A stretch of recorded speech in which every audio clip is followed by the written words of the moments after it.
Bwana Yesu asifiwe sana. Amen. Tunamshukuru Mungu kwa ajili ya siku ya leo.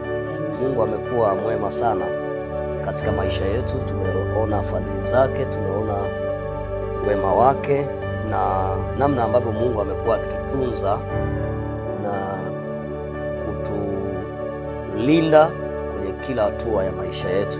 Amen. Basi tunamshukuru Mungu kwa ajili ya tarehe ya leo na mwezi kama huu. Imekuwa ni siku ya baraka sana. Bwana Yesu asifiwe sana.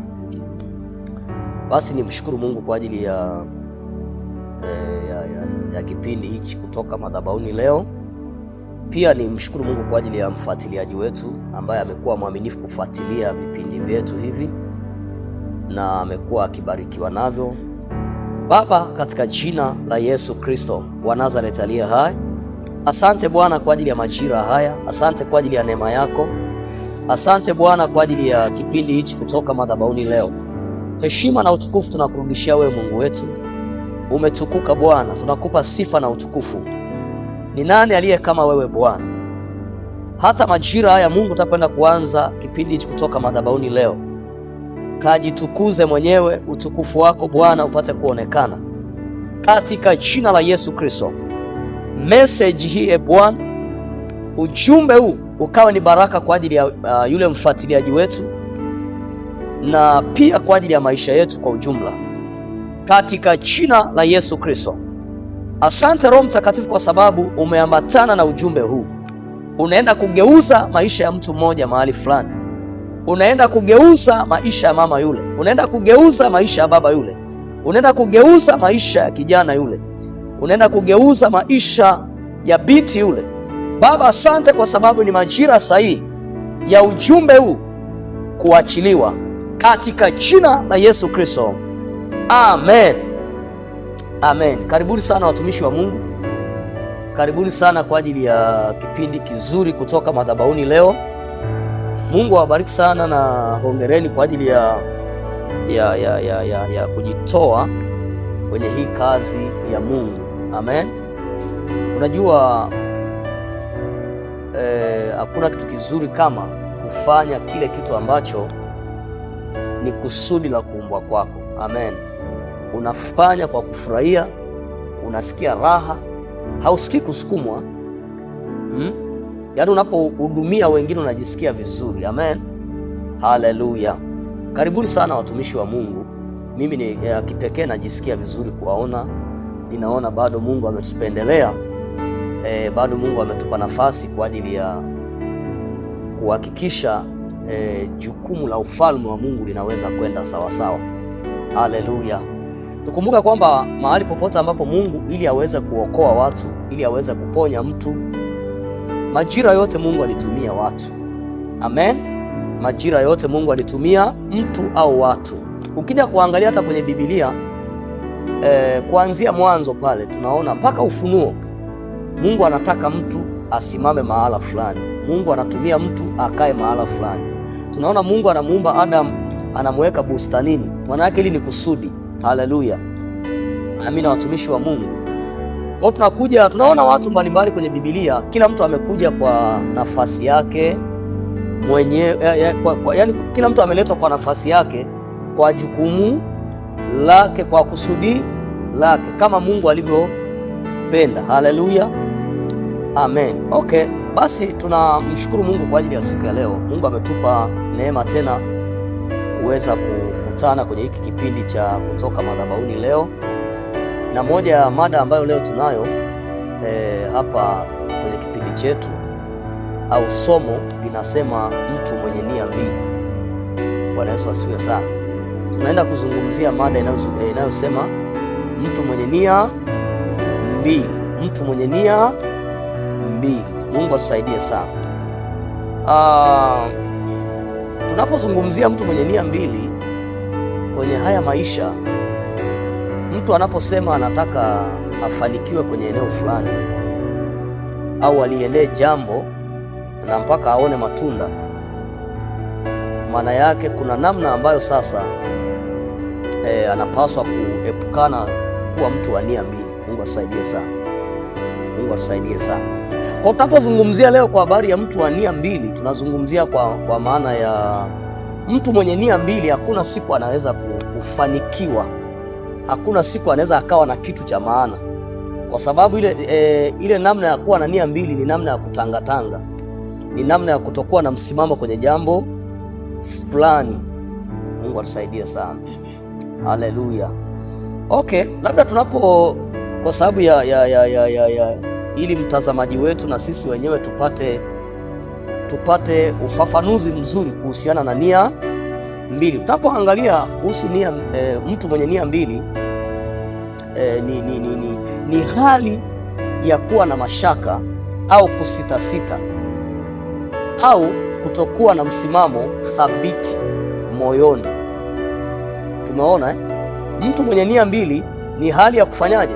Ni hali ya kuwa na mashaka, kusitasita au kutokuwa na nini? Na msimamo thabiti moyoni. Oh my God. Kumbe mtu mwenye nia mbili ni jambo linaloanzia wapi? Moyoni. Yaani kule moyoni ndiko kuna mashaka, kule kuna kusitasita kule. Na kumbe ili jambo likianzia moyoni linasababisha mpaka mfumo wa nje pia unasikizishwa kilichoko moyoni, au unabebwa na kile kilichoko wapi? Moyoni. Mungu atusaidie sana. Haleluya. Kwa tunapozungumzia mtu mwenye nia mbili, kwa hiyo tumeona kwamba ni hali ya kuwa na mashaka, kusitasita au kutokuwa na msimamo thabiti moyoni. Mungu atusaidie sana. Sasa ningetamani kuanzia kwenye hiki kipengele hapa, tuanze tu kuangalia kwa ujumla wake. Mwanzo nimezungumzia kwamba ili mtu aweze kufanikiwa au maisha kiujumla, na tukizungumzia maisha yana mlengo kwenye namna pana sana. Kuna maisha ya kiroho na maisha tu ya kawaida. Mfano kuna mambo mengi ambayo tunapozungumzia kuwa na nia mbili, kuna mambo tu ya kawaida kabisa. Mfano kwenye maamuzi tu ya mambo ya kawaida, kabla hatujafikia kwenye masuala mfano ya kiroho. Sasa mfano kwenye mambo ya Mungu au kwenye utumishi au kwenye wokovu. Sasa ningetamani tuweze kuzungumzia tu kwenye engo ya maisha ya kawaida kabisa, maisha ya kawaida kabisa ya kila siku. Mungu atusaidie sana. Ningetamani tuweze kuanzia hapo, tuone sasa huyu mtu ambaye tayari hana msimamo moyoni mwake, je, kwenye maisha tu ya kawaida ya kila siku kunaweza kumgharimu kiasi gani? Amen. Kama atakuwa hana msimamo, kama atakuwa hana nini? Msimamo. Kama atakuwa na nia mbili kwenye maisha tu, ningetamani tu maisha ya kawaida kabisa ya kila siku, mtu anaamka, amelala, ameamka. Bwana Yesu atusaidie sana. Haleluya. Basi ningetamani nianzie hapo, niwaruhusu kwanza watumishi wa Mungu tuanzie hapo kwenye maisha tu ya kila siku. Tuanze hapo, tuone namna gani ambavyo huyu mtu akiwa na nia mbili kwenye maisha ya kawaida kabisa. Mfano mtu ana biashara zake, ana maisha yake tu ya kawaida, labda ni mjasiriamali, lakini ni mtu labda mwenye nia mbili, mwenye hana msimamo, ni mtu ambaye ana sita. Je, katika hili eneo kuna kufanikiwa kweli? Kuna kusogea kweli? Ningetamani tuanzie hapo. Unajua kuna mtu yuko mahali fulani anatamani asaidike mahali fulani. Mungu atusaidie sana. Haleluya. Anatamani ili neno naweza likamsaidia mtu kutoka kwenye hatua fulani kwenda kwenye hatua fulani. Mungu atusaidie sana. Nakumbuka siku moja niliwahi kutana na mtu mmoja, ni mtu ambaye alinisimulia akaniambia, mimi bwana, kila nikianza biashara mara anakula msingi. Si unanielewa sasa? Sasa baadaye kuja kuwa namuuliza huwa inatokeaje unakula msingi, nikuja nikagundua kwamba yule ni mtu ambaye maisha yake hayakuwa na msimamo kwenye namna hiyo biashara aliyokuwa anafanyaje, aliyokuwa anaifanya. Yaani ameanza lakini ndani yake hana msimamo katika hicho ambacho ameanza kukifanya. Mungu atusaidie sana. Basi nianzie hapa kwenye kipaza sauti. kilichopo hapa kwa mtumishi wa Mungu Pastor Theodora Emmanuel. Karibu sana mtumishi wa Mungu. Tuanzie hapo tu kwenye maisha tu ya kila siku. Kama mtu atakuwa na nia mbili, je, nini kitatokea? Hana msimamo moyoni mwake, ni mtu mwenye mashaka, ni mtu mwenye kusita. Karibu sana mtumishi wa Mungu Pastor Theodora Emmanuel. Asante sana. Tumezungumzia kwamba mtu mwenye nia mbili ni mtu anayesita, ndio, ni mtu mwenye mashaka na pia hana msimamo thabiti moyoni. Tumeona kwamba hili jambo linaanzia moyoni. Ndio. Sasa mimi nitazungumzia kwenye eneo la biashara. Maana umetuambia tuzungumzie katika maisha ya kawaida ya kila siku. Mimi nitazungumzia kwenye eneo la biashara. Kwa mfano, unajua kwenye hali ya kawaida kuna namna mtu anasikia taarifa. Labda anaweza akakutana na watu akamwambia biashara ya matikiti inalipa. Akaanza matikiti. Labda amefanya biashara ya matikiti miezi mitatu, anaona hailipi, anaacha. Labda bwana, karanga zinalipa, anaanza tena karanga. Akishafanya akiona muda fulani hailipi, anaacha. Sasa manake huyu mtu tunaona kabisa ni mtu mwenye nia mbili, kwa sababu mimi ninachojua mfanya biashara iko ndani. Ndio maana tumesema msimamo thabiti ndani. Kwa hiyo manake kile kitu kama kiko ndani, yule mtu hawezi kuangalia matokeo ya nje, ila anaangalia ndani kunasemaje kuhusu hicho anachotaka kukifanya. Badala ya kufanya na kukiacha, anasikiliza huku ndani, kwa sababu hichi kitu sikinaanzia ndani. Hata mashaka si anaanzia ndani. Je, yeye anaona amani gani moyoni? Yaani nini anakisikia kwa habari ya hicho anachotaka kukifanya? Licha ya kusikia kwamba, unajua kusikia mambo mengi utasikia. Huyu atakwambia anzisha kitu fulani kwa sababu yeye anafanya, lakini tukumbuke kwamba kila mtu kuna kitu ambacho anakipenda. Yamkini mimi nitakushauri ufanye biashara ya karanga, kumbe hicho kitu ni cha kwangu. Kwa hiyo kumbe wewe nakupoteza. Haya, atakutana na mtu mwingine atakwambia fanya biashara ya matikiti. Kumbe na yeye ile ni biashara yake iko moyoni. Kumbe mimi wanayeniambia, wananipa taarifa, zile taarifa kwangu sio sahihi. Kwa hiyo kinachokuja kutokea hapa, huyu mtu wa nia mbili, maana yake bado yeye hajajitambua kwamba anatakiwa kufanya biashara gani. Kwa sababu kitu chochote unachotakiwa kufanya huwa kinaanzia moyoni, msukumo unaanzia moyoni. Na hata kile unachotakiwa kukifanya unakichagua kabisa moyoni. Ndio. Kwa hiyo kinachotokea huyu mtu kinachofanya asifanikiwe kwenye biashara, cha kwanza kabisa unakuta hana maarifa yoyote kuhusiana na hiyo biashara. Halafu pia hana maarifa kuhusiana na masoko. Kumbuka biashara ni soko. Hana maarifa yoyote kuhusiana na soko, kwa sababu hauwezi ukaniambia unazalisha bidhaa usiojua wapi inakwenda. Manake kutafuta masoko nako pia kunahitaji ufahamu. Lazima awe kwenye hicho kipengele amejilisha, anaelewa kwamba ni wapi masoko yanapatikana. Yaani mwisho wa siku ninapozalisha hii bidhaa, sitaki ibakie nyumbani, tayari kuna masoko tayari nimeandaa. Sasa unakuta huyu mtu anafanya hiki kitu, hajaandaa masoko. Ndio maana kile kitu kinakuwa kikikosa pa kwenda, anaona hiki kitu hakina faida. Kumbe shida haipo kwenye kitu, haipo kwenye kile kitu anachokifanya. Shida ipo kwake. Ana maarifa kiasi gani kuhusiana na hiyo bidhaa? Je, ana maarifa kiasi gani kwa habari ya masoko? Na pia kitu kingine, amejilisha kiasi gani? Yaani amejifunza namna ya kuboresha hiyo bidhaa, kwa sababu unakuta mtu anafanya biashara, lakini ile bidhaa anatakiwa tufanye research, ajue. Unajua kuna bidhaa unaweza ukawa unafanya ina msimu, yani kuna vitu, unajua kwenye biashara kuna riski nyingi. Kwa hiyo namna gani amejifunza how to take risk. Kwa hiyo hapa mtumishi wa Mungu, wakati unaendelea kuelezea, kuna kitu nikawa napata moyoni mwangu kwamba maana yake mtu mwenye nia mbili anahisi kwamba nikifanya nitapata haraka. Kumbe usiposimamia jambo moja kwa muda wa kutosha, ukawa ni mtu ambaye unaenda hapa unafanya hivi hautaona matokeo. Tuko sawa. Wakati anaendelea kuelezea, mimi nikawa najifunza kitu hapo. Kumbe watu wengi ambao mtu unakuta ana nia mbili, huwa anahisi kwamba nikifanya hiki nitapata, nikifanya hivi.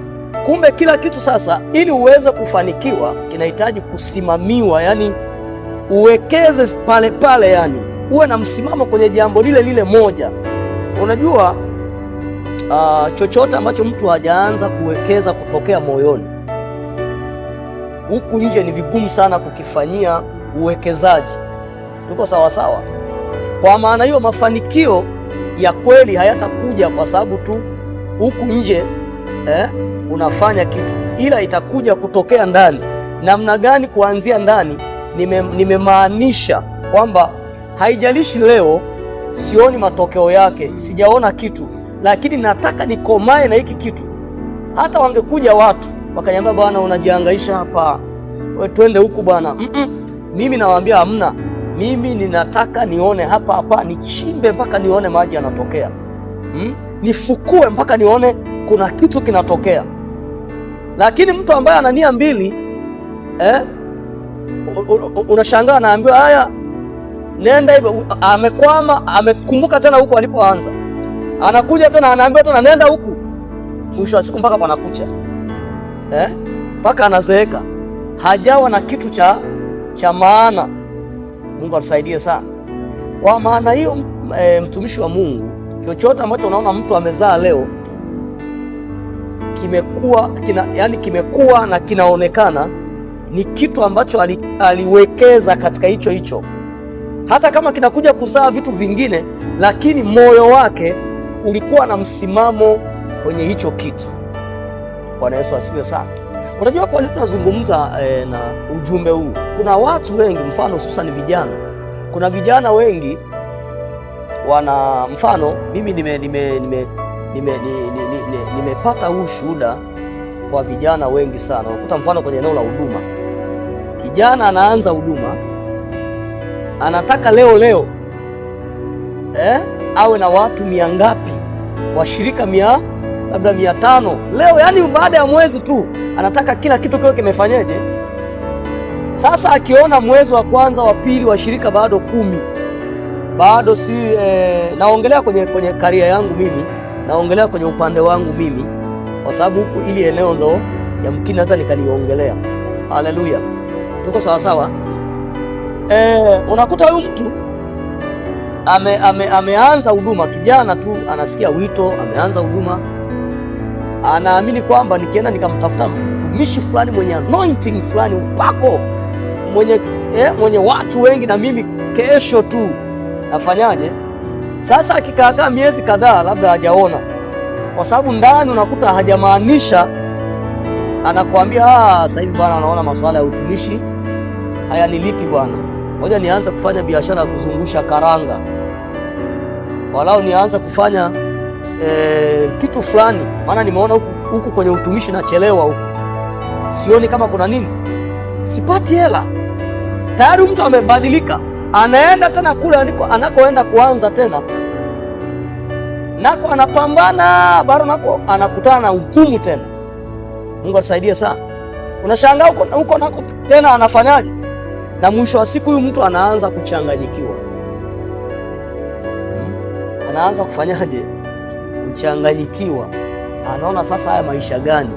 Na hapo ndipo watu wengi wanaanza sasa kuchukua maamuzi fulani ambayo sio mazuri. Maamuzi sio mazuri. Shangaa mtu anakuambia bwana, twende tukatafuta hata mahali anaanza kutafuta namna hata uchawi na nini, kwa sababu hakuweza kusimamia jambo moja kwa wakati wa kutosha, amaanishe, achukue namna ya msimamo kwenye hicho kitu mpaka aone kuna mwanga fulani umetokea. Nilikuwa natamani kuchangia hapo mtumishi wa Mungu wakati anaelezea, nikawa napata kitu najifunza hapo. Kama bado mtumishi wa Mungu unatamani kuchangia labda kwenye hilo eneo, Nafikiri umeliweka vizuri kusema. Nilikuwa nashindwa kuweka vizuri kwamba mtu kuwekeza. Yes. Tukumbuke kwamba labda nitolee mfano. Biashara ni kama mtoto. Huwezi ukazaa mtoto leo ukategemea yani kesho au ameshakuwa akupe faida.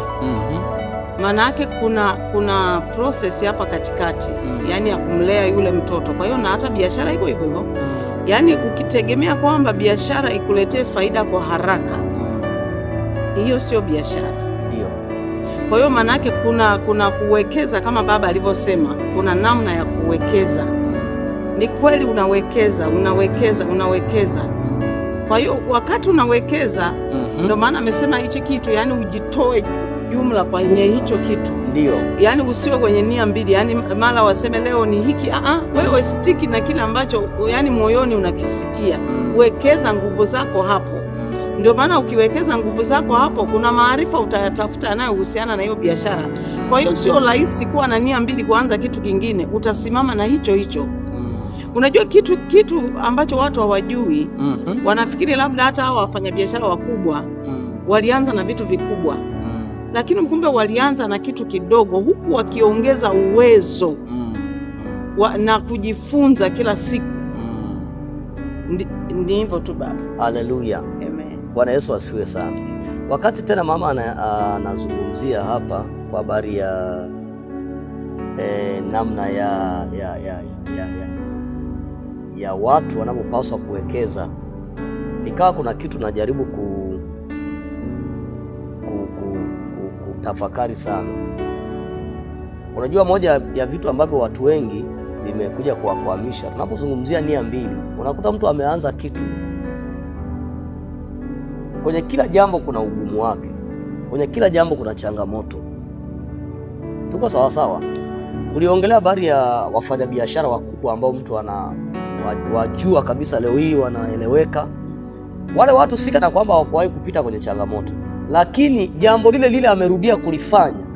Ndio maana ukikutana na mtu amesimama mahali fulani anaonekana na unamfurahia, jambo lile amelifanya mara kadhaa, yamkini ameshindwa mara nyingi, jambo lile hakulikatia tamaa, hakuliacha akasema hapa nimeshashindwa, ngoja nianzishe kingine. Utakuja kushangaa kwenye maisha hamna kitu kilichoonyesha, hata kwa sababu hata hicho utakachoenda kukianzisha nacho kina changamoto pia. Tuko sawa sawa? Napo utakutana napo kina changamoto. Maana yake ukikutana na changamoto na acho unaanza kingine, kina changamoto na acho unaanza. Kwa hiyo mwisho wa siku mpaka panakucha na kesha unahangaika huku na huku. Mungu atusaidie sana.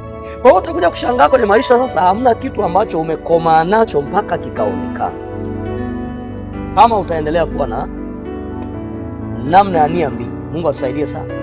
Kwa hiyo sasa tunapozungumzia masuala haya, unajua wako watu wengi wanafikiri maisha unaweza ukaanza leo ghafla umetokea.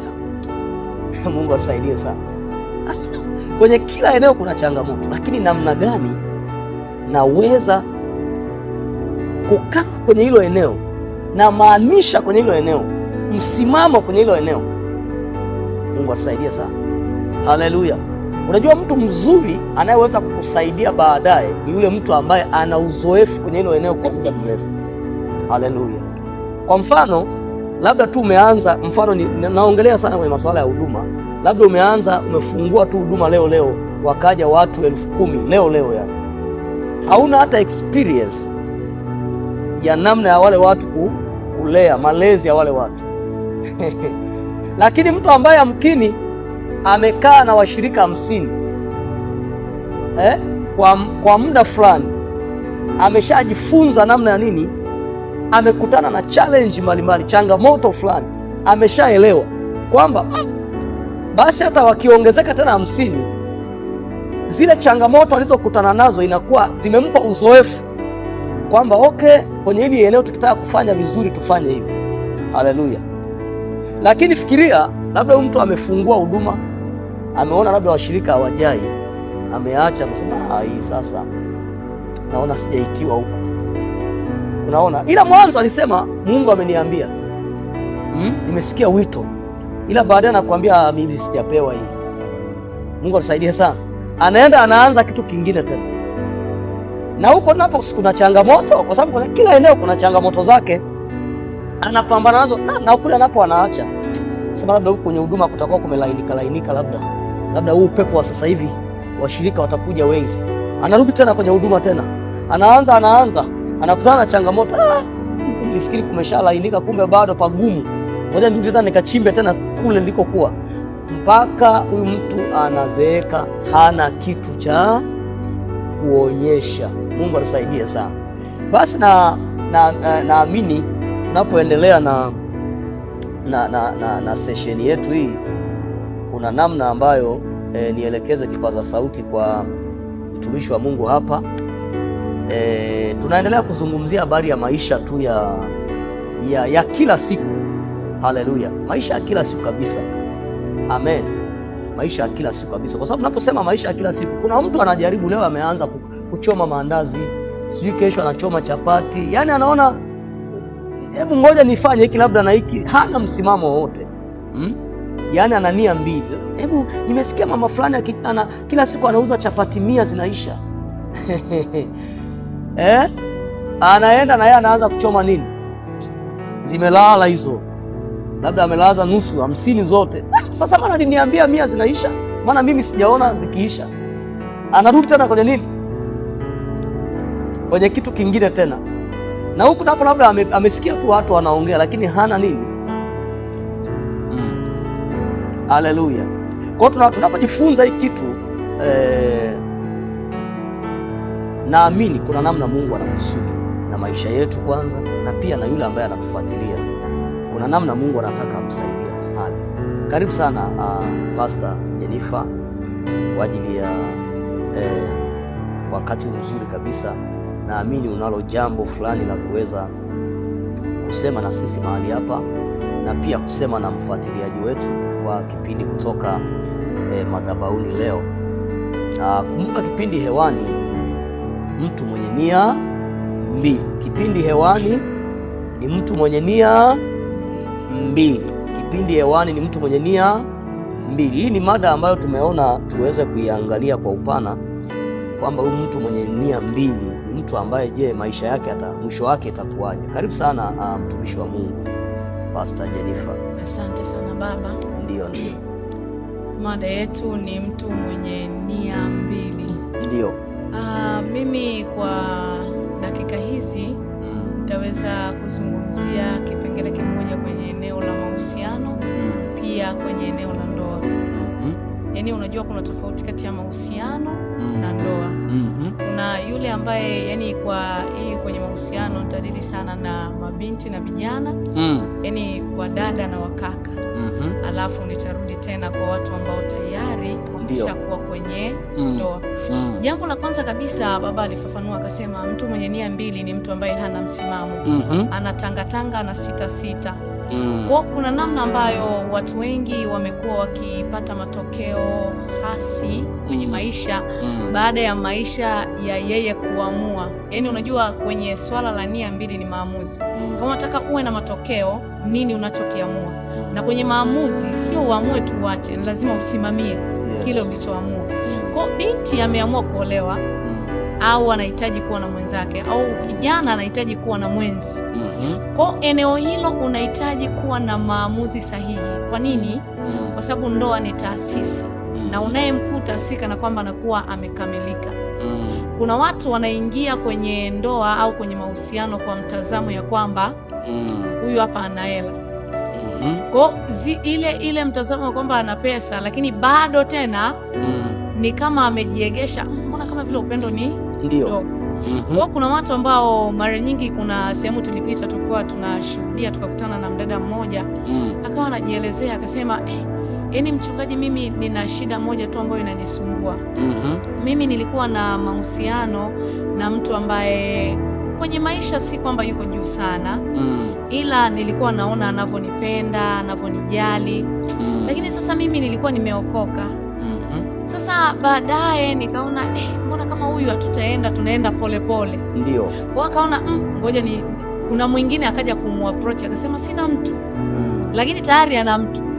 Huyu ni mtu mwenye nia mbili. Mwenye nia mbili. Akampokea yule kijana ambaye alikuwa mtoto wa mzee wa kanisa, akiangalia huko kidogo kumetuna. Shida kubwa ya mabinti. Yes. Na hela. Kwa kumetuna, akaona hapa ndo penyewe. Nice. Lakini sasa alikuja akaahirisha kwa yule wa kwanza. Kumbuka neno la Mungu linasema ya kwamba mali inayochumwa kwa haraka huwa inaisha. Lakini achumae kidogo kidogo ndio huwa kuna faida. Sasa huyu binti akawa na matamanio sasa ya kukaa na yule mtoto wa mzee wa kanisa. Kwa sababu ni mtoto wa mzee wa kanisa, hata kanisani itakuwa ni vizuri. Akaamua kuahirisha huku. Akamwambia sasa, mimi sasa hivi kwa kweli nataka tu nikae mwenyewe. Akawa amemwahirishia, akaolewa na huyu mtoto wa mzee wa kanisa, asijue ya kwamba maisha huwa yanageuka. Wakati huku alikuwa ameweka mawazo ya kwamba tutaoana, bado tena akawa na mtu mwingine. Kwa baada ya kuamua sasa, alikuja kuamua kwa mtoto wa mzee wa kanisa. Mtoto wa mzee wa kanisa, kuna siku moja umeingia kwenye ndoa, umefanya. Sasa alichokikuta hamna ule upendo, ila alichokifuata ni pesa. Hela zipo ila upendo. Ule upendo ulikuwepo ila pesa hamna. Umeona sasa? Sasa ameingia kwenye ile ndoa, baada ya kukaa miezi miwili akaanza kukumbuka huku tena. Wakati anakumbuka huku tena, huku upendo hamna, kipigo kinaendelea. Ila hela zipo. Na katika hiyo hela ilikuwa sio kana kwamba inamruhusu sana kama vile alivyokuwa anawaza. Kwa sasa napo zina masharti ili usipate, kuna namna. Sasa baada ya hapo akawa anarudisha mahusiano kule, akawa anataka kurudisha kule, lakini yule kaka akawa tayari ameoa. Lakini sasa baada ya mateso akakumbuka kule, na yule tayari akamwambia, mimi tayari nishakuwa na mtu, nishaoa. Sasa kilichomkuta mtu huyo ni baada ya kukaa muda mrefu, anajutia huko, kilichomkuta kilikuja cha Yuda, ni kwenda kujinyonga. Kwa nini? Matokeo, kwa sababu hakuwa na maamuzi sahihi. Unajua, hata sisi tunavoolewa au kutaka kuwa kwenye mahusiano, kutaka kuwa na mtu, ni lazima uamue kweli kweli. Mtu mwenye nia mbili haruhusiwi kuingia kwenye ndoa, kwa sababu ukiingia kwenye ndoa, matokeo yatakayokuja sio mazuri. Hapo tunazungumzia habari ya kuhesabu gharama. Yes. Kuhesabu nini? Gharama. Kwa sasa hiyo ikamsababishia kuleta hasara kwa sababu ya yale maamuzi aliyokuwa ameyatarajia. Unajua, kuna mtu anaolewa anakuwa na matarajio fulani. Ni kweli kabisa, matarajio ni mazuri, lakini inategemeana.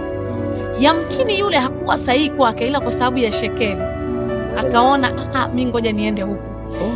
Alitoka kuzungumzia mama hapa, akasema ya kwamba kuna mtu anaweza akawa ana matarajio ya kwenda tu ndani ya mwezi mmoja, ana faida kubwa, lakini asijue ya kwamba kila kitu ambacho unakianza lazima uanzie chini.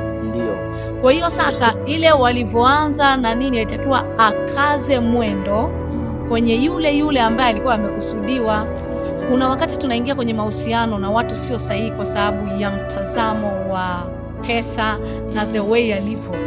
Kumbe mtazamo alivyo mtu na pesa zake si sababu ya wewe kukupeleka, ila nenda kwenye mtu sahihi ambaye hata ndani, kwa sababu wakati baba anafafanua alisema hivi, kitu kinakuwa ndani. Yes. 200 hii inazaliwa kutoka ndani. Kwa ndani yako, yani mwingine anashuhudiwa kabisa, naenda kwenye hii ndo naenda kukaa tu. Yani hapa nasubiria miezi fulani, lakini sasa asijue ya kwamba hiyo miezi anajikuta tayari ana mimba. Tayari mtoto wa kwanza, wa pili, wa tatu. Sasa anakuja kuamua, umri umeenda, nani mwingine sasa atakuja? Hakuna kitu kingine. Tukirudi, hii ni maisha ya kawaida kabisa, lakini tunamwona mtu mmoja kwenye Biblia alikuwa anaitwa Samsoni. Samsoni wakati anaenda kwa Delila, huyu Delila alikuwa na nia mbili. Yamkini Samsoni aliamua kabisa, lakini Delila alikuwa na nia mbili. Ili ampate Samsoni, bado tena alikuwa na ushirika na Wafilisti ili apate pesa. Kwa si kwamba huyu mtu alienda kwa nia ya mapenzi ya kweli, ila baada kwenda kwenye mapenzi ya kweli ni kama anataka kwenda, ila bado alikuwa anahitaji pesa. Kwa matokeo yaliyokuja yalikuja kuharibu future ya Samsoni. Nikirudi tena nikimwangalia mke wa Ayubu, ukiangalia mwanzo walivyokuwa wanaenda na mume wake, wakati pesa zipo na kila kitu, watoto wanao, mali zipo, huyu mama kiukweli Yes. Alikuwa kwenye msimamo. Ndio. Ila wakati wa tafurani kwenye hiyo ndoa, mambo mengi, baba amesema changamoto zilipokuja, akamwambia wewe baba, hebu mkejeli huyo Mungu. Kumbuka yeye ni Mungu, ni Mungu wake, ila akamwambia mkejeli ili uweze kupona. Ufe tu, uachane. Ukishaachana ufe, mtukane Mungu ufe. Yani maana yake labda alikuwa anaifi, labda mke wa Ayubu alikuwa ameshaona kwenda kuolewa sehemu nyingine, mimi sijajua, ila Biblia haijasema. Yes. Lakini kwa nini huyu mtu kama anampenda huyu bwana, kwa nini asiseme tuendelee kuomba Mungu atakuponya? Kwa nini aseme mtukane ufe? Maana yake alishajua hapa nimepoteza. Sasa ili asichelewe, asiendelee kunipotezea muda, kwa sababu pia tukiangalia hilo jambo la Ayubu, huyo mke wa Ayubu, hatujui Ayubu aliugua kwa muda gani.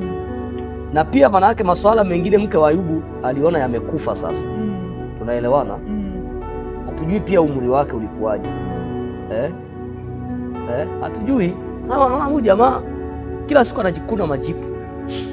Maana labda huduma za familia kule ndani zimeisha. Lakini baba, kumbuka ya kwamba wakati wanaweka agano katika shida na raha, alafu mpaka kifo. Sasa shida na raha hizi zitawatokea kina nani? Okay, sasa nafikiri pale ndio tunaporudi pale. Mfano mtu anapoanza kitu. Yes. Unajua watu wengi anapoanza kitu watu mfano umeanzia mfano biashara au umeanza mahusiano kwenye namna kwenye namna nzuri tu. Sasa watu wengi huwa hawawekagi kwamba kuna nyakati za changamoto pia zitatokea. Tuko sawa kwamba nyakati za changamoto zikitokea, je, nitakuwa bado na uvumilivu kwenye jambo hili au nitaanza kuwaza nje na hili jambo? Unaona? Na pia hatuwezi kujua huyu mke wa Ayubu yeye alikuwaje kiroho. Ukomavu wake wa kiroho hatujui ilikuwaje. Unaona? Mungu atusaidie sana. Unajua kwenye masuala bwana ya ndoa, za kushangaa labda mtu kweli kwa mhudhuriaji mzuri wa vipindi kanisani. Kwa labda Ayubu akaona huyu ndio huyu. Kule kwa tunakumbuka kulikuwa kuna tabia fulani ya wazee wa kanisa na wachungaji kuwaunganisha vijana, kwa sababu labda binti ni mwimba kwaya au binti ni anahudhuria vipindi vya nini ya ibada za katikati na nini, labda anaongea kwa sauti fulani. Unaona? Sasa hatujui pia Ayubu alimpateje huyo mke wake. Unaona? Yes. Kwa hiyo nilikuwa najaribu tu kuunga mkono hapo kwenye kipengele chako. Umeelezea kitu ambacho kiukweli kinagusa maisha yangu mimi na ya mtu mwingine pia, kwamba mtu aliona huyu hana hela, sasa nifanyeje? Niende kwa mtu ambaye nitaenda kuna ndururu pale, kuna hela shekeli, asijue kwamba wale watu wametafuta kwa namna yao na yeye anapaswa azitafute za kwake. Tunaelewana sasa? Ndio maana angemchukua huyu ambaye kulikuwa kuna upendo, alafu angeanza pamoja, wangezipata kwa neema ya Mungu. Lakini akawa ameanzisha huku, kumbe bado ana nia mbili, bado anaangalia huku na huku. Mwisho wa siku sasa matokeo yake ni nini? Huyu mtu akajinyonga. Ndio tunaweza kuendelea hapo. Nina dakika chache ambazo kuna watu ambao wanakuwa na nia mbili, matokeo yake huwa hakuna matokeo mazuri na matokeo sahihi. Kwa kila kitu kinakuwa kinaishia hapo, kwa sababu mtu anakuwa hajapiga hesabu, hajafanya nanilia gharama kwamba nikianzisha hichi kitu ni kweli naingia kwenye mahusiano, lakini mbele lazima kuna changamoto, lazima kuna hichi na kile, nitapita, kuna maisha ambayo nitayapitia. Kwa ni namna gani nitakuwa mvumilivu? Kwa mtu mwenye nia mbili hana uvumilivu ndani yake, hana uvumilivu, na pia ameingia kwa sababu sio katika lile pendo. Kwa alivyoingia vile na kutafakari vile anavyoona yeye kwa mtazamo wake, kwa anaona ni sawa, lakini hakuna matokeo ambayo yanakuwa ni thabiti, ambayo kuna upepo ukitokea yeye anaweza akaangukia popote. Kwa kuna hata kwenye ambao wako kwenye ndoa tayari, yaani mtu ni kweli yuko kwenye ndoa tayari, lakini bado ana nia mbili, hana msimamo na ile ndoa yake. Ndio maana ndoa nyingi zinapigwa sana. Shida kubwa unaweza ukakuta ni mwanamke au mwanaume aliingia tu kwa sababu ya umri, kwa sababu watu wanamwambia kwamba unatakiwa uoe, unatakiwa uolewe. Kwa hiyo kunakuwa hakuna msimamo thabiti wa mtu mwenyewe kuweza kujisimamia, hajahesabu gharama. Kwa hiyo inaanza kuleta shida. Kwa hiyo yeyote anayetusikiliza, anayesikia sahihi, tunajifunza kuwa na nia mbili kwenye maeneo, kuwa na nia moja kwenye maeneo yote, kuwa na msimamo kwenye jambo lolote ulilolichagua kulifanya. Lazima uwe na msimamo ili uweze kuona matokeo. Watu wengi hawana matokeo sasa hivi kwa sababu ya nia mbili, hajaeleweka yuko wapi. Kwa hakuna ambacho anakuwa amekitengeneza kwenye maisha yake. Yeyote unayemuona yuko mbele yako anafanya vizuri, hata unamtamani, ni mtu ambaye aliweza kukaa kwa muda mrefu kwenye hicho kitu mpaka akahakikisha kikawa kitu. Yes. Na mpaka akawa anajulikana. Leo unaweza kusema yani natamani sana mimi, kuna wakati niseme tu, kuna wakati nakuwa natamani ndoa ya baba na mama. Wanavyoishi imekuwaje? Si kana kwamba watu hawana madhaifu, si kana kwamba hakuna changamoto, ila ni watu ambao wako pamoja na wamenia lililo moja. Biblia inasema ya kwamba wataendaje njia moja wasipopatana? Kwenye kile kitabu cha Amos 3:3 pale. Yes. Anasema wataendaje kwenye njia moja wasipopatana. Kwa hiyo kwenye jambo lolote, hasa especially kwenye ndoa, ni lazima watu wawe na muambatano, ndipo tunaona matokeo mazuri. Tunaona wakiwa wanakuwa na kustawi. Kwa hiyo yeyote ambaye unamuona amefika kwenye miaka mingi sana, ni watu ambao waliamua wakatoka pamoja na kuna vitu wamevizaa. Hakuna kitu kinachozaliwa tu nje na kuwa na nia moja kwenda kwa pamoja. Hallelujah. Amen. Okay, mtumishi wa Mungu ameongelea kitu kwenye eneo la mahusiano. Kwa mfano, kuna vijana, je, tunawaambiaje hao vijana ambao unakuta kuna kijana mmoja alipoona mwingine amekimbia na yeye anasema na mimi siwezi kukaa bila mtu. Ila sio kwa maana ya wakati sahihi. Yaani ile tu yeye ameona mwenzake yuko kwenye mahusiano, yeye anasema na mimi, ila hajahesabu nini? Gharama. Unaona hapa napo tunaiongeleaje? Yaani anaona tu tutakapotoa tunaonana bwana kwenye kampani zetu hizi, tukikaa mahali na mimi nionekane nisionekane mpweke. Ule baba sasa. Lakini si kana kwamba ni wakati sahihi umefika kwamba ni jambo la kuoa, ila tu ni ile namna fulani tu. Hapo baba kuna sehemu alizungumzia mama, kuna sehemu alizungumzia akasema ya kwamba kuna maeneo mtu hatakiwi kwenda kwa mkungu, kwa sababu kuna maeneo yataenda kukushinda. Ndio. Kufanya kile kitu kutoka ndani na unasikia kweli italeta faida. Kwa ile ya kusema tu ya kwamba mwingine amechumbia, ngoja na mimi nifanye hivyo. Mama akawa ameelezea ya kwamba ukiwa huna maarifa kwenye hilo jambo, bora uachane nalo. Ndo maana tunashauriwa ukitaka kuolewa au kuoa, ni lazima uwe umepevuka kiakili, sio kufuata mkumbo. Yaani uhakikishe ule ubaba uko ndani yako, sio mvulana. Ukienda na huo uvulana ya kwamba nafunga ndoa tu, yule kwa sababu makalio yake ni makubwa, mimi sijui umbo namba 9. Hapana. Kama lipo. Hiyo haimsaidii chochote, kwa sababu au namba 8. Namba 8 sio inayoenda kufanya kazi kwenye ndoa. Babangu aliwahi kufundisha siku moja akasema hivi, kwenye ndoa ni zaidi ya mapenzi. Kwa hiyo kuna kwenda kutatua vitu. Sasa kama bado una uvulana ndani yako, hautaweza kwenda kutatua. Ndio tutakaa mwezi mmoja, ndoa imevunjika. Unajua ndio inakuja kutokea kitu kwamba bwana, naona kama nilienda haraka. Mmoja kutanaga na watu, ndio akwambia nilienda haraka yani ni fulani bwana aliniponza bwana. Nilipoona naye mimi nikashawishiwa. Kumbe wewe mwenyewe ulipaswa uwe na msimamo kwenye maisha yako. Kumbuka kila mtu kwenye maisha yake yeye mwenyewe ndo anawajibika. Haleluya. Amen. Asante sana mtumishi wa Mungu Pastor Jennifer. Naomba basi tuweze kusogeza kipaza sauti. Kinaweza kikaanzia hata hapa kikamalizia huku tunapoelekea. Amen. Haleluya. Kabla hatujaendelea, kabla sijamruhusu mtumishi wa Mungu aweze kutusaidia mahali na kumsaidia mtazamaji wetu na mfuatiliaji wetu. Ningeomba tusome andiko la Yakobo sura ya kwanza kuanzia mstari wa 6. Biblia inasema hivi, anasema ila na aombe kwa imani pasipo shaka yoyote, maana mwenye shaka ni kama wimbi la bahari lililochukuliwa na nini? Na upepo na kupeperushwa huku na huku. Mstari wa 7 anasema, maana mtu kama yule asidhani ya kuwa atapokea kitu kwa Bwana. Asidhani ya kuwa atapokea kitu kwa Bwana. Labda niweke vizuri hiki kitu hapa. Kwa mfano, mtu anapokuwa ameanzisha kitu,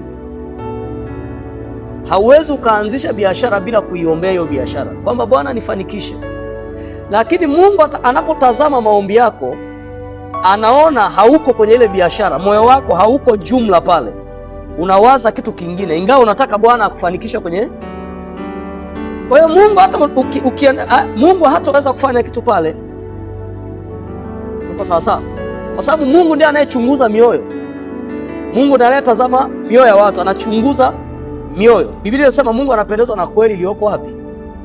Moyoni. Bwana Yesu asifiwe sana. Mimi nimekuwa shahidi, kuna vitu unaweza unataka kitokee, lakini haujawekeza mawazo yako pale, haujawekeza nguvu yako pale, ila kitatokea tu, Bwana tufanikishe. Ila Mungu anajua, maana huyu mtu anaombea hiki kitu, lakini hajamaanisha kwenye hiki kitu, bado pia anatamani kitu kingine, anataka ana wazo lingine. Ndio maana hapa sasa anasema huyu mtu hatopokea nini? Hatopokea kitu kutoka wapi? Kwa Bwana. Mungu atusaidie sana. Haleluya. Kwa sababu mimi naamini kwamba mtu akianzisha kitu lazima atakiombea, lazima atakuwa na matamanio Mungu akifikisha mahala fulani kionekana. Sasa Mungu, kwa sababu Mungu pia anaangalia huyu anayeniita kwa ajili ya hili jambo, mbona kama moyo wake hapa haupo? Mungu asaidie sana. Haleluya. Unaweza kushangaa mtu anawasumbua mpaka watumishi wa Mungu, jamani niombeeni hili jambo, naona aliendi. Kumbe yeye bado, ukikaa naye ukimuuliza hivi hili jambo limekaje kaje, Bwana hata ni kweli nimwambia mniombee, lakini naona hata mimi mwenyewe ni kama hili jambo haliko moyoni sana. Mungu atusaidie sana. Ni kama hiki kitu hakipo moyoni sana. Sasa ingawa anamuita Mungu kwamba amfanikishe. Sasa ndio maana hapa anasema maana mtu kama yule asidhani kuwa atapokea kitu kwa Bwana. Haleluya. Mungu atusaidie sana. Nataka sasa tuende kwenye kipengele cha pili, kuongelea kwa habari sasa ya mambo ya kimungu. Sasa kama nilivyotoka kusoma andiko hili, tuanze kuzungumzia mfano. Tunapozungumzia masuala ya kwenye ufalme wa Mungu, kuna vitu mbalimbali. Mfano kwenye eneo la wokovu. Amen. Mtu ameokoka lakini bado anapenda mambo ya kidunia na bado anapenda mambo ya Mungu. Sasa je, hapa maisha yake yatakuwaje huyu mtu? Na ningetamani tuanzie hapo tuweze kuongelea sasa hayo mambo. Haleluya. Yes, karibu sana Pastor Christina. Amen. Karibu sana. Amina. Bwana Yesu asifiwe. Amen. Namshukuru Mungu kwa ajili ya nafasi ambayo Baba amenipa. Tunapojifunza neno la Mungu, nasema kwamba mtu mwenye yes, unaweza ukaongeza sauti yako. Mtu mwenye nia mbili. Yes. Mimi nilichojifunza hapa kwamba kile kitakachoamua wewe uweje ni namna unavyoamua. Maamuzi yako ndio umeamuaje. Hayo maamuzi ndio atakayokufikisha mahali ambapo unataka. Bwana Yesu asifiwe sana. Amen. Mimi siwezi nikawa nimeamua leo kuwa mtumishi mkubwa alafu bado ninatamani niendelee duniani. Bwana Yesu asifiwe. Kwenye mambo ya kidunia. Kwenye mambo ya kidunia ya ulimwengu huu sasa. Kwenye ulimwengu huu. Au nataka upande wa Yesu. Lakini pia bado nataka tena mambo ya duniani. Ni kitu ambacho hakiwezekani. Ndio. Tukisoma kwenye Kumbukumbu la Torati sura ile ya 30 kwa zile mstari wa 15 anasema Kumbukumbu la Torati sura ya 30 kuanzia mstari wa 15. Nitasoma, anasema kwamba ndio, angalia nimekuwekea leo mbele yako uzima na mema na mauti na mabaya.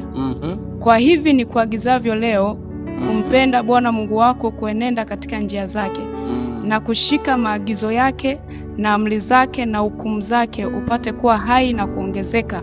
Bwana Mungu wako apate kukubarikia katika nchi uingiayo kuimiliki. Lakini moyo wako ukikengeuka, usipotaka kusikiza, lakini ukavutwa kando kwenda kuabudu miungu mingine na kuitumikia, ndio na wahubiri hivi leo, hakika mtaangamia. Hamtazifanya siku zenu kuwa nyingi juu ya nchi uivukiayo Yordani uingie kuimiliki. Kwa hiyo kumbe hapa tunajifunza kwamba kuna vitu ambavyo vitapunguzwa, kuna vitu ambavyo sitafanikisha kama bado nitakuwa ni mtu mwenye nia mbili. Ndio. Bwana Yesu asifiwe. Anasema kwamba nazishuhudia mbingu na nchi, mstari wa 19, juu yenu hivi leo kuwa nimekuwekea mbele yako uzima na mauti, baraka na laana. Basi chagua uzima ili uwe hai, wewe na uzao wako. Kwa hiyo hapa Mungu kwenye swala la wokovu, Mungu ameweka, ni kweli kabisa, amemtuma mwanae wa pekee Yesu Kristo aje kwetu sisi, ila lakini hajamlazimisha mtu yoyote. Sasa inapokuja kuleta shida, tunapokuja kugombana na Mungu, ni pale ambapo tayari umeshamwamini Yesu, lakini sasa ukishafika huku naona mbona kama maisha ni magumu. Ndipo sasa pale nasema labda nirudi, ngoja nimpigie yule mchumba wangu yule wa zamani yule kabla sijaokoka. Chumba hapo, yani huyu mama mwenye nyumba anadai kodi sasa, yani sina njia nyingine, ngoja nimtafute hapa. Nisaidie leo tu nitatubu. Nisaidie leo tu nitatubu. Taomba toba na rehema. Anaanza kupiga simu. Juma. Uko wapi? Nimekumbuka mpenzi wangu. Sasa pale kunakuwa kunaharibu uhusiano wako wewe na Mungu, kwa sababu tayari umeshaingiza nia nyingine. Bwana Yesu asifiwe sana. Kwa hiyo namna unavyoamua lazima uhesabu gharama. Mama ametoka kusema, mtumishi Jenifa ametoka kusema kwamba kuhesabu gharama. Kila kitu tunahitaji kuhesabu gharama, hata kwenye maisha yako wewe binafsi. Unapotaka kufanya chochote, aidha kuingia kwenye mahusiano, kuoza mahusiano na mtu, namna gani unahesabu gharama, kwamba je, huyu mtu nafika naye wapi? Ana maono gani? Yes. Kuna kitu hapo umeongelea, labda ni jaribu tu kuunga mkono. Amen. Hususan kwenye masuala ya wokovu. Watu wengi wasichojua, unajua ukishaokoka, Biblia inaelezea pale kwenye kile kitabu cha Wakorintho wa pili ile sura ya 5 mstari wa 17, inasema hata imekuwa mtu akiwa ndani ya Kristo amekuwa kiumbe kipya. Amen. Anasema tazama ya kale yamepita, sasa yamekuwa mapya. Kumbe hauwezi ukawa umempokea Yesu alafu nataka kuishi kwenye kanuni za gizani na wewe uko nuruni. Maana yake mtu akiokoka mifumo imebadilika. Yes. Namna ya kufanikiwa kwake anapaswa afanikiwe kutokea kwenye hii mifumo aliyoko huko. Kwa hiyo namna gani anapaswa awe tayari kusikiza kwa bidii, kufuata kwa bidii yale anayofundishwa kanisani. Ili lile neno na yale maarifa ayatumie sasa kuanza kuendeshea maisha yake akiwa kwenye ufalme huu wa nuruni. Mungu asaidie sana. Sasa unakuta mtu ameokoka. Unajua ukishaokoka ni kama kuna namna fulani adui huwa anaanza kumwataki mtu. Ni kama kumvunja moyo, yani kumkatisha tamaa, na muonyesha kama huku ulipokuja huku, ona sasa utakavyofeli. Kumbe anatakuwa akomae tu vile vile. Amaanishe vile vile kwamba mimi huko haijalishi nitalala njaa, lakini siko tayari kumuuza Yesu. Siko tayari kumwacha Mungu. Haleluya. Niko tayari kujifunza kwa habari hawa, niwaulize wao walipookoka ilikuwaje. Watakujenga kwamba Bwana, hata sisi tulipookoka tulikutana na changamoto. Yamkini mtu ulishazoea maisha fulani, unatumia njia zisizofaa kufanikiwa, kujipatia kipato, kula na kunywa, lakini raundi sasa umeokoka, huwezi tumia hizo njia tena, huwezi kurudi tena kwenye hizo system za giza. Ndio maana nasema nuru na giza havikai pamoja. Manake kama wokovu ni kuhamishwa sawasawa na ile Wakolosai 1:13 kwamba anaye alituokoa na akatuhamisha, maana yake siruhusiwi kutumia system ya upande wa giza nikiwa huku nuruni. Napaswa kuendeshea maisha yangu upande huu nilikohamia huku. Sasa namna gani napaswa kuamua jumla?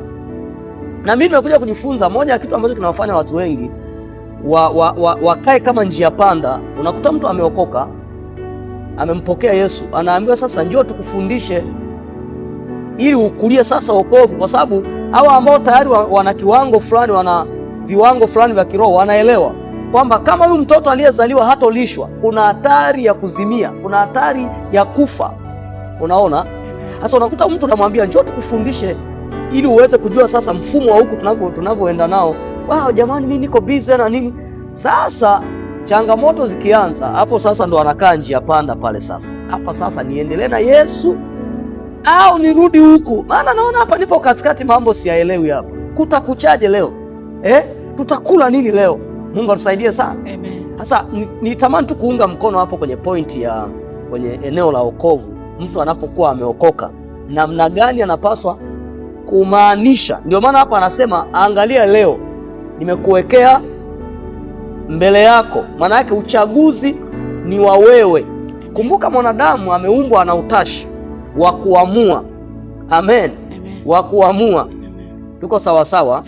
Yes, kama bado nilikuwa najaribu kuunga mkono hapo, ni kuruhusu tena mtumishi wa Mungu. Amen. Asante baba. Ndio. Pia hapa nazidi kujifunza kwamba ni jambo jingine kuokoka na ni jambo jingine kukaa kwenye huo wokovu. Ndio. Tukisoma kwenye Marko 8 na yule mstari wa 34 anasema akawaita mkutano pamoja na wanafunzi wake, akawaambia mtu yoyote akitaka kunifuata na ajikane mwenyewe, ajitwike na msalaba wake anifuate. Yes. Kwa hiyo ni namna gani umeamua kumfuata Yesu, haijalishi. Paulo anasema kwamba ni kitu gani kitanitenga na upendo wa Mungu? Ndio. Je, ni misiba? Je, ni uchi? Manake yeye tayari ameshajiweka pale kwamba mimi ndo hapa sitoki. Bwana Yesu asifiwe sana. Amen. Kwa hiyo pia mimi najifunza pia kwa mtu mmoja ambaye aliamua vyema kabisa. Akasema kweli nimekuwa na nia mbili, ila sasa nataka kuamua kweli kweli. Tukisoma kwenye Luka 15 tunamwona mtu mmoja, mwana mpotevu. Yule mwana mpotevu alikuwa ameenda kwa baba yake, anataka mali ampe sehemu ya urithi wa baba yake. Kweli baba yake akampa, lakini alipoenda kule alikoenda alikipata alichokipata. Bwana Yesu asifiwe sana. Amen. Luka 15 kuanzia ule mstari wa 16 anasema ikawa akitamani kujishibisha kwa maganda waliokula nguruwe, wala hapana mtu aliyempa kitu. Alipozingatia moyoni mwake, alisema ni watumishi wangapi wa baba yangu wanaokula chakula na kusanza, na mimi hapa ninakufa kwa njaa. Alipozingatia moyoni. Kumbuka pointi yetu ya kwanza kabisa imesema kwamba mtu mwenye nia mbili ni mtu mwenye mashaka, ambaye hana msimamo thabiti moyoni. Yes. Kwa hiyo huyu tunamwona aliweza kuzingatia moyoni, akachukua maamuzi, akasema nitarudi kwa baba. Yes. Niseme nimekosa. Ndio. Lakini alipozingatia tu moyoni, kumbe tayari hata moyo wa baba tayari ulishajiandaa. Tunaona ni kitu ambacho kilifanyika kiurahisi kabisa. Kumbe hapa mimi nimejifunza kitu. Amen. Kumbe sasa, unajua wakati unaendelea kuongea hapa nikawa natafakari kitu. Unajua hata mtu akisema ataenda upande wa shetani apate msaada, shetani mwenyewe hawezi kukupokea kama haujamaanisha. Amen. Amen. Yaani kila upande una umaanishaji. Yes. Ndio maana hata kwa shetani utapewa mikakati. Kama kweli unataka tukupe vya kwetu huku, tunataka ufanye 1 2 3. Amen. Unaona? Kwa hamna mahali rahisi. Ndio. Unaona? Nilikuwa na wakati umeongelea ile andiko la Warumi 8:35 anasema ni nani atakayetutenga na upendo wa Kristo? Je, ni dhiki au shida au adha au njaa au uchi au hatari au upanga. Unaona eh? Maana yake tunapokuwa mtu aliyeamua, unajua, ngoja niwaambie siri ya ajabu sana. Huu ni kama ushuhuda wangu mimi, nitoa ushuhuda wangu mimi, alafu nitakuruhusu tuweze kuendelea hapo kwenye pointi yako uliyoishia. Nakumbuka mwaka 2014 wakati tumefunga ndoa na mke wangu hapa, tukaanza maisha. Sasa tumeanza yale maisha, kila mtu hana kazi, kwa maana ya kuleta nini, kutuingizia kipato. Sasa siku moja kwa uzuri tu mama akaniambia, kwa nini siende mahali fulani nikatafute kazi, nikatafute ajira, niajiriwe, na mahali pale walikuwa wananipa kama 600,000.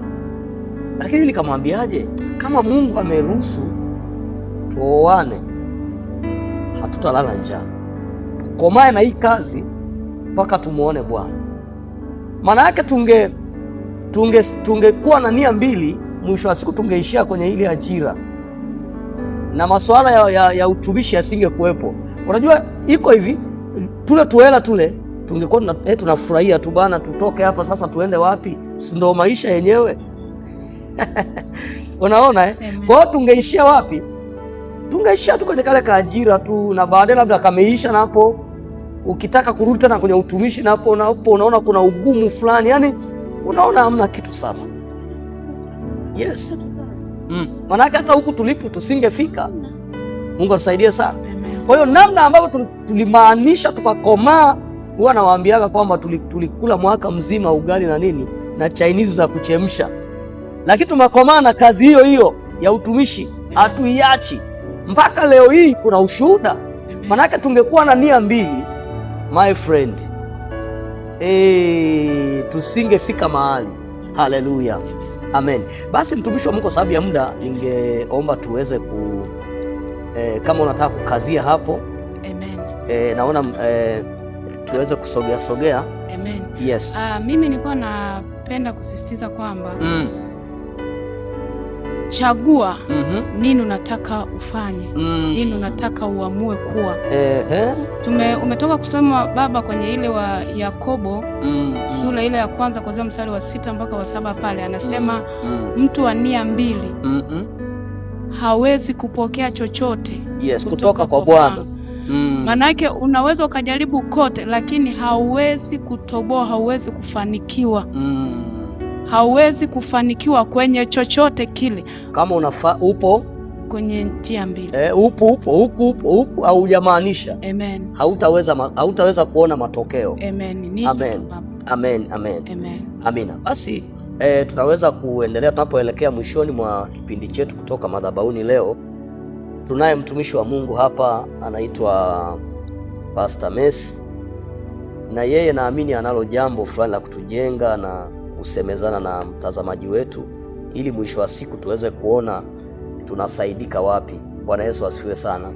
Okay, nimetoka kuongelea habari tumetoka kuzungumzia habari ya namna kwenye masuala ya wokovu, lakini pia kuna masuala yani kwa ujumla wake kwenye ufalme wa Mungu pia kuna masuala ya huduma. Amen. Kuna watu Mungu anawaita, lakini ile mwanzo unashangaa kuna changamoto fulani. Huyu mtu anaanza sasa nitasomesha nini watoto? Nitakula nini? Unaona? Huyu mtu unashangaa labda anaweza akawa na nia mbili, mwisho wa siku anaacha anachofanyaje, kama ambavyo mimi nimetoa ushuhuda wangu kwamba tayari ndoa imefungwa. Sasa hapa yani tukiamka hivi ndio tunaanza cha kutumaini sina ila damu ya Yesu, lakini bado hapo napo ndani yangu nasikia kabisa Mungu atatutetea, Mungu atatuonekania. Tusiache tunachotakiwa kufanya, tukomae nacho mpaka tuone Bwana ametutokea, na mpaka hivi leo kuna ushuhuda. Amen. Karibu sana mtumishi wa Mungu. Nafikiri ni sawa. Utakuwa unaniambia kama ni sawa. Karibu sana Pastor Messi. Bwana Yesu asifiwe sana. Amen. Mimi nawasalimu katika jina la Yesu. Amen. Ongeza tu sauti yako. Yaani wasikilizaji na watazamaji wanataka kusikia sauti yako namna ambavyo Amen. Nawasalimu katika jina la Yesu. Amen. wakati huu mada ambayo iko mezani inasema mtu mwenye nia mbili. Ndio. Mimi napenda nizungumzie kitu kimoja kwamba mtu mwenye nia mbili ndani ya moyo wake huwa anafelisha jambo. Yaani kuna jambo anaweza kalifelisha hivi. Mtu mwenye nia mbili. Nataka tujifunze kitu kimoja hapa. Kwa habari ya Yesu Kristo wakati anakuja kutukomboa sisi wanadamu. Mungu alivyopanga ule mpango ya kwamba ni mtume mwanangu wa pekee aende duniani akawaokoe wanadamu. Aliuliza ni mtume nani? Lakini Yesu kwa sababu alikuwa na lile pendo ndani ya moyo wake akasema nitume mimi Bwana. Wakati huo anajibu kwamba nitume mimi. Hakuwa na nia mbili ya kwamba ukinituma nitaishia njiani, nitawauza hawa watu. Alikuwa na nia hii moja. Na ukisoma kwenye kitabu cha Yohana anasema kwa maana jinsi hii Mungu aliupenda ulimwengu hata akamtoa mwanaye wa pekee. Ndio. Unaona? Huyu Mungu na Yesu walikuwa kitu kimoja. Na huyu Yesu wakati anaitika kwenda kuwaokoa wanadamu alikuwa na nia moja. Na ukisoma kwenye kitabu cha Isaya sura ya 53 tunaangalia vile Yesu alivyopata mateso. Wameshazungumza hapa watumishi ya kwamba ukitaka jambo litokee lazima uhesabu gharama. Yesu alihesabu gharama alivyopitia mateso makali ya kupigwa mijeledi, ya kumwaga damu, ya kuumizwa. Sidhani kama alikuwa na nia mbili pale ambapo alikuwa anateswa akasema hapana, haya mateso ni makali mno, sitaki kwenda kuwaokoa wanadamu. Lakini alijua kwamba natakiwa kumaliza hii kazi ambayo baba yangu amenituma. Bwana Yesu asifiwe sana. Ambayo baba yangu amenituma. Mpaka leo hii sisi ambayo tumeokoka tunapata ushindi kwa Yesu Kristo kwa sababu alikuwa na nia moja.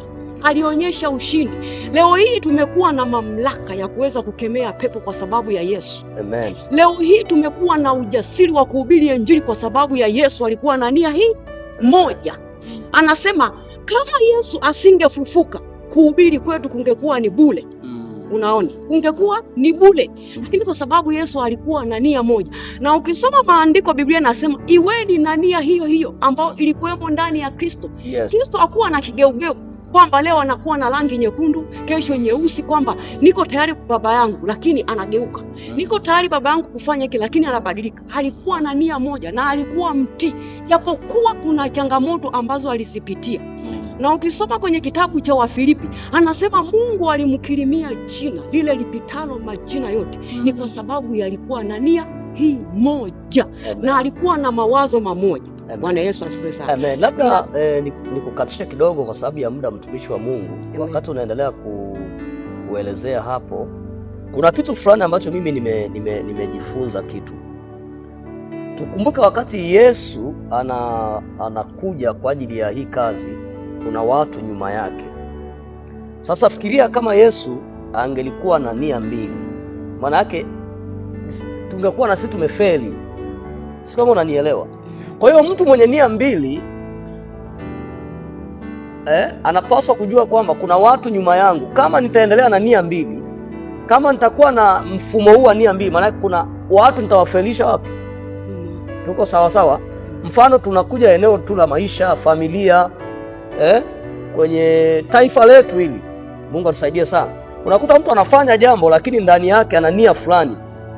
Nje anakuonyesha niko tayari kufanya jambo fulani, lakini ndani yake anajua nikienda tu pale nitawafelisha eneo fulani, nitaharibu eneo fulani. Mungu atusaidie sana.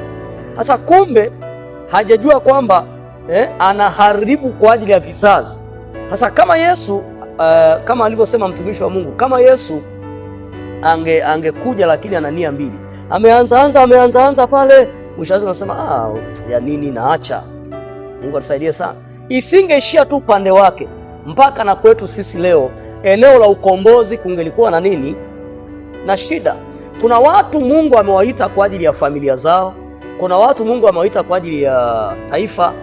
Namna gani ukisimama katika msimamo mmoja utakuwa umesaidia na wengine kuweza kuleta wokovu kwenye maeneo mbalimbali. Haleluya. Haitakuwa upande wako tu. Unajua kwenye mafanikio, unapofanikiwa, unapokuwa na msimamo kwenye jambo fulani likienda vizuri, haiwi upande wako tu. Kuna wengine pia umewasaidia kuwatoa kwenye, kwa mfano mfanyabiashara. ukiwa na nia moja, ukawa na msimamo kwenye hilo eneo, ukakomaa mpaka ukafika mahala fulani, hiyo kazi ikaonekana. Mfano tukizungumzia kama kina Baresa leo, kina nani wengine wafanya biashara wakubwa wale, fikiria leo ni vijana wangapi ambao wamepata ajira. Lakini kama huyu mzee labda miaka ambayo sisi hatumfahamu, angelikuwa na nia mbili, mara anaanza anaacha, leo hii kuna watu wangepata ajira pale. Kuna watu wanasomesha watoto, kuna watu ambao wamesaidika kwa sababu alimaanisha kwenye hilo eneo. Mungu atusaidie sana. Haleluya. Mfano hata kwenye eneo la utumishi leo, kuna watumishi leo tunawafurahia, lakini walimaanisha, walisimamia msimamo. Bwana Yesu atusaidie sana. Alikaa kwenye msimamo ule ule. Leo hii unaweza ukimsikiliza hapo, unaweza kufikiri labda huyu jamaa hata akupata changamoto, labda apatagi changamoto. Changamoto sipo, lakini alipiga gharama kwamba kama mimi leo nikichoka, kama mimi leo nikibadilika niwe mfanyabiashara, kumbe ni mtumishi wa Mungu, je, watu wangapi nitakuwa nimewafelisha kwenye nini? Kwenye eneo la kumjua Mungu, kwenye eneo la kumuona Mungu. Bwana Yesu asifiwe sana. Amen. Basi kwa sababu ya muda, naona muda wetu unatugongea kengele kwamba tunapaswa kuhitimisha kipindi chetu hewani. Bwana Yesu asifiwe sana.